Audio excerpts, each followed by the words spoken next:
So my name is Haris Hamid. I'm a student at the Royal National College for the Blind, and I live in I live in Southampton in the UK. My family come from Pakistan, so my nationality is British Pakistani. Studying at RNC whilst upholding my Islamic teachings, my Muslim faith, which is quite an important part of my life, has been quite it's been quite an impressive experience. I first started by organising a trip down to the Kindle Centre, something that I was made aware of when I started here, which is a centre that's rented out on a weekly basis for the very small Muslim community in Hereford. So I started with that, organising taxis, lunch arrangements, and after a short while the students felt it was quite time consuming. So they felt that I had enough knowledge and experience and felt that I was able to lead them in prayers. So we then came back and we found a small room, also set up a WhatsApp group to communicate times and place of where we would use for the weekly Friday prayers. The group actually grew and we had to find a bigger space. So we are now currently in a common room which we have been using especially during the fasting period, where we would pray voluntary prayers at night, where we'd have the Friday weekly prayers, where we would eat, we'd cook our meals as well in the kitchen that's nearby, and that facilitated our congregations quite well. And since then we have used that area to not only have Friday weekly prayers, but to try our best to maintain and have the 5 daily prayers in congregation in this same area. I wouldn't have been able to have done it on my own.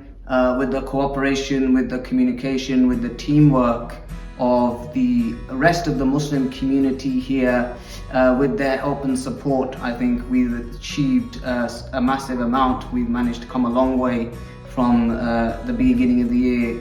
Just a brief overview of what the Quran actually is the direct word of God, of Allah subhanahu wa ta'ala. It's split into 30 parts and is split then into chapters of 114. For visually impaired people, obviously it's quite difficult to read, and you can get large print copies. You can also get the Braille Quran in Arabic Braille, but that requires teaching, and some people sometimes they even if they got a little amount of sight, they want to have that natural experience, and sometimes that Braille doesn't give them that natural experience. So by having this particular Quran, it also helps them have that natural feel. But with this Quran, it also has a little pen, a little device. So whilst those that can see with a little bit of sight can also read, but they can also listen whilst they're reading along at the same time. So I'm just about to demonstrate how that actually works. So I'm just about to turn on this device, this little pen. So that's it turning on. It has different languages, it has different reciters, and you can just place it on the verse and it will read it out. It'll be Arabic.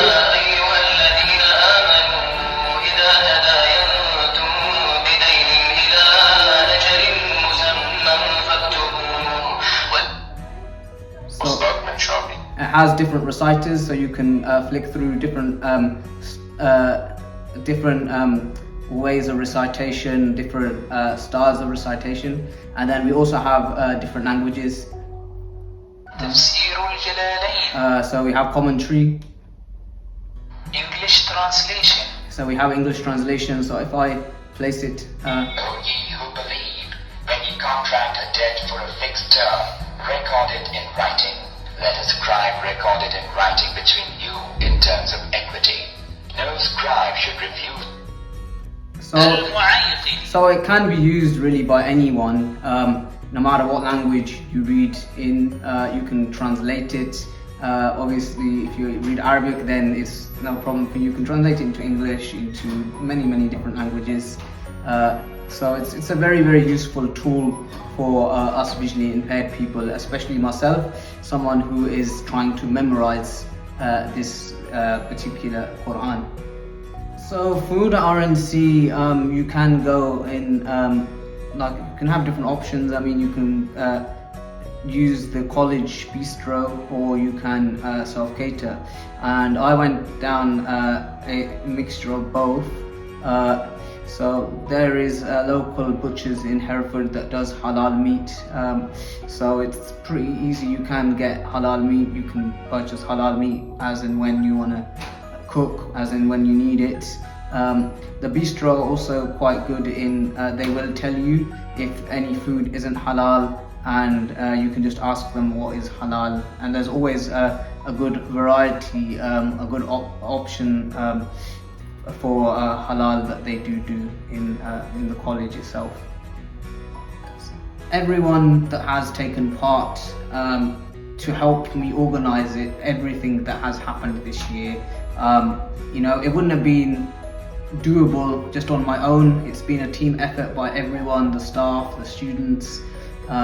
So it's been a brilliant experience speaking to students that have taken part and students that will be staying on next year. They have said that it's been a brilliant experience. It's been something that they will remember in their lifetime, and then they'll be able to look back on. They've also said that they have got now a format that they can use and continue with next year. So there is no worries for any new student, be it wherever part of the globe they're from, that is a Muslim student. They can come and take part in RNC. We have Indian Muslims here. We have Muslims from Saudi Arabia. So it's a real community spirit here, and there is just no worries, no concerns, and even if you do have any, the Muslim community here will help you no matter what issue you have. I hope that this puts your mind at ease for coming to RNC.